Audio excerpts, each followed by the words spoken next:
Today's film is one which has stirred up a lot of controversy since its initial release. This is because it features young children being forced to do horrible things. It is, of course, the Japanese film Battle Royale.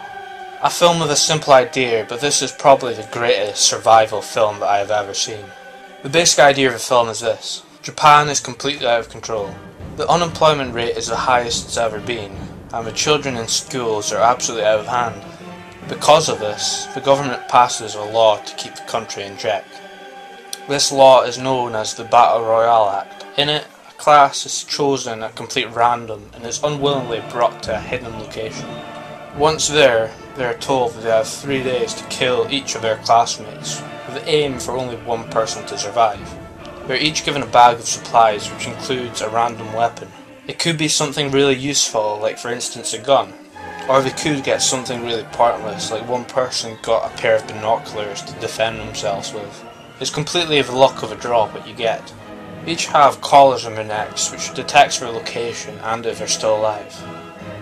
It also explodes if they're in a danger area, and if by the end there's more than one, then they all die.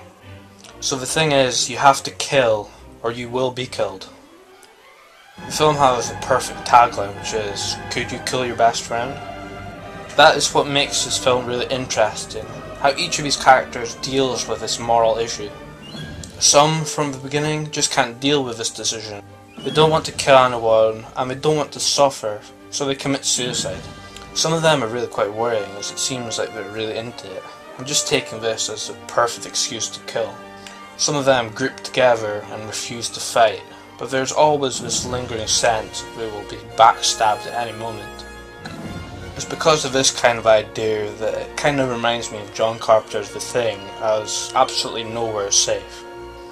Your so-called friend could just wait until your guard is down and then kill you right there on the spot.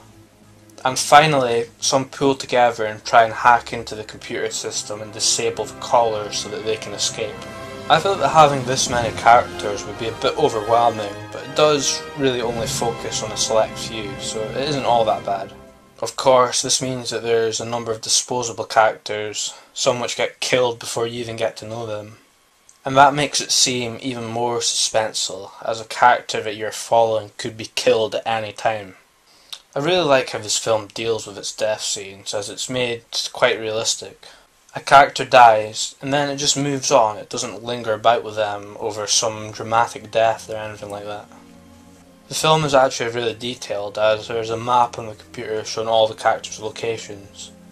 It also occasionally displays the person's name, their number, and how much people are left to go.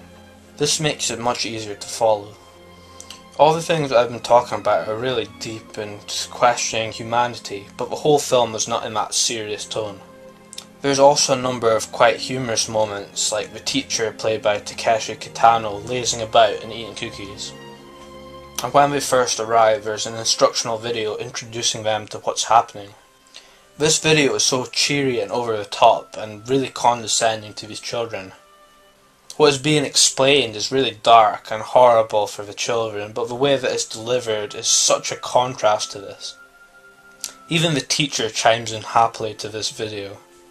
It's such a weird but also very funny scene that's just really great. You also get the occasional flashback of some of the characters, just to get a sense of what they were like before they were forced into this situation. This film deals with the human condition, with its main idea being, what are people capable of if you put them in a challenging situation? This is a really unique idea, but it does remind me of a few other films like The Running Man and Lord of the Flies. One of the reasons that I wanted to see this was because Quentin Tarantino listed it as his favourite film since he became a director. Well, I wouldn't go as far to say that this is my favourite film, but it is certainly very, very good. Strangely enough, by the time I got round to seeing this, another film called The Hunger Games started to get a lot of hype. The Hunger Games is argued to be like a tamed down American remake of this film.